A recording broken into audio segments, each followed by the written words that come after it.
Il y a quelques jours, j'ai fait une vidéo où je parlais de la menace de l'intelligence artificielle dans le monde du travail actuel. L'intelligence artificielle n'est pas seulement un mythe, mais c'est également une réalité. L'intelligence artificielle ne remplace pas seulement certains boulots, mais elle crée de l'emploi et elle améliore les performances de beaucoup d'employés dans plusieurs secteurs d'activité. Ma vidéo d'aujourd'hui, c'est pour vous présenter 5 boulots qui non seulement résistent à la venue de l'intelligence artificielle, mais également 5 boulots qui sont en forte demande ici au Canada et qui pourraient être un moyen pour ceux qui aimeraient soit changer de carrière, soit se reconvertir, d'avoir une garantie certaine de l'emploi. Alors, si toi aussi tu aimerais savoir quels sont ces 5 boulots qui résistent à la venue de l'intelligence artificielle, je t'invite tout simplement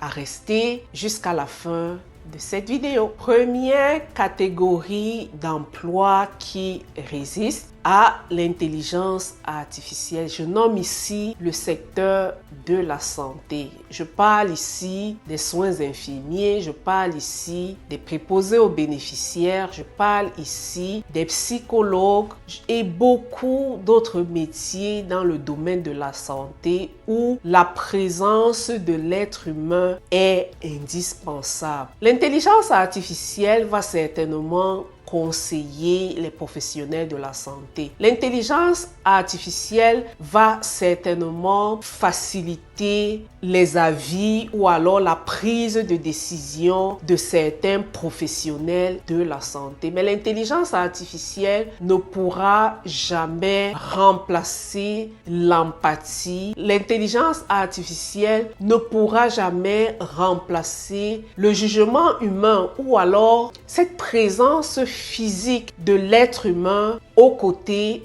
des patients. C'est la raison pour laquelle pour ce secteur d'activité-là, oui, l'intelligence artificielle comme les autres technologies viendront certainement en appui pour améliorer les performances de ces professionnels-là, mais dans beaucoup de métiers du domaine de la santé, l'intelligence artificielle ne remplacera jamais l'humain. Autre secteur d'activité qui résiste et en demande ici au Canada, c'est le secteur des trades. Lorsqu'on parle de trade, on parle des métiers professionnels. Je pense ici aux soudeurs, je pense aux plombiers, je pense aux électriciens, aux mécaniciens. C'est vrai que dans certains secteurs d'activité, il y a la présence de l'intelligence artificielle, il y a la présence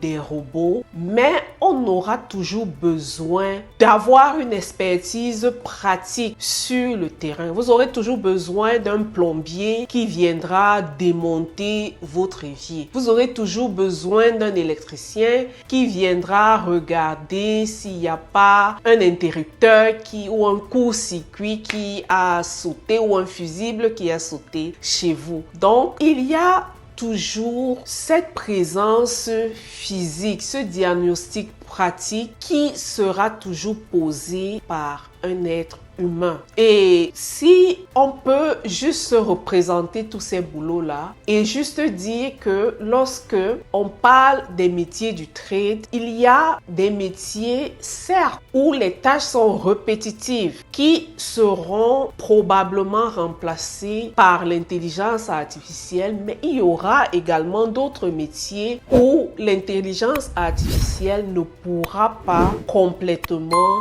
remplacer le technicien sur le terrain. Un autre secteur d'activité en demande et la venue de l'intelligence artificielle vient accroître la demande de ces professionnels-là, c'est le domaine de la cybersécurité. Plus il y a de données, plus le risque de se faire pirater ou de se faire voler ces données-là est certain. Donc, on aura toujours besoin des professionnels pour sécuriser ces données-là. Cybersécurité, c'est vraiment un secteur en demande actuellement au Canada et dans le monde entier, mais également un secteur porteur pour ceux qui veulent soit se former, soit se réorienter tout simplement. Un autre secteur d'activité qui profite de la venue de l'intelligence artificielle, c'est le secteur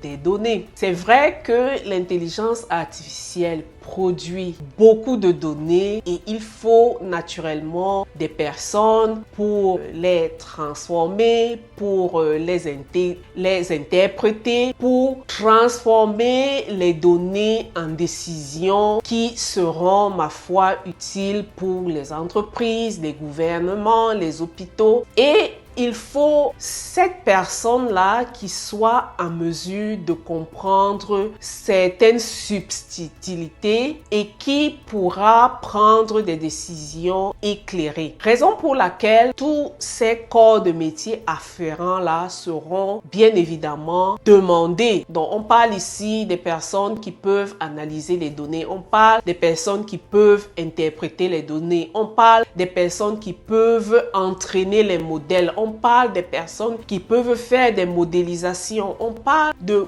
beaucoup de corps de métier qui ont trait à la collection, l'analyse, la transformation des données et de l'interprétation de ces données-là. Si vous avez l'intention soit de vous orienter dans ce secteur d'activité-là ou alors tout simplement de changer de carrière, je pense que c'est une belle opportunité. C'est vrai qu'on ne sait pas jusqu'où ira l'intelligence artificielle. On ne sait pas encore si un futur lointain, l'intelligence artificielle sera en mesure d'apporter cette touche humaine-là. Mais présentement, ce sont des secteurs d'activité qui sont encore porteurs, qui sont encore en demande ici au Canada. Un autre secteur d'activité qui va surprendre plus d'un d'entre nous, c'est celui de la formation. Oui, celui de la formation. Pourquoi? Parce que bien que l'intelligence artificielle nous aide dans nos recherches, nous aide dans l'acquisition de certaines connaissances, l'intelligence artificielle ne pourra jamais remplacer l'expérience humaine. L'intelligence artificielle ne pourra jamais remplacer le vécu quotidien. Ça sera difficile d'avoir une motivation venant d'une machine, je dirais tout simplement terre à terre. C'est vrai qu'on parle aujourd'hui des espèces de chatbots interactifs où certains étudiants ou certains apprenants pourront poser des questions, avoir des réponses instantanément, mais il n'en demeure pas moins que certains pans de l'enseignement resteront toujours, comment je dirais, valorisés par le côté humain. Et il ne faut pas aussi oublier que au jour d'aujourd'hui, il faut bien des personnes qui vont coacher d'autres personnes à l'initiation, à l'utilisation, à la compréhension de tous ces outils-là d'intelligence artificielle que nous avons au jour d'aujourd'hui. C'est toute une autre école, c'est toute une science et il faut des formateurs, il faut des personnes qui maîtrisent, qui comprennent pour pouvoir enseigner, transmettre ces connaissances-là à d'autres personnes. Alors, s'il y a un secteur d'activité que j'ai oublié ou que j'ai omis ou qui ne fait pas partie de la liste des métiers que j'ai cités plus haut, je t'invite à laisser un commentaire ce métier-là et ça me fera plaisir de vous lire. N'oublie surtout pas de liker, de partager, de t'abonner pour ne rater aucun de mes contenus. À la prochaine. Bye.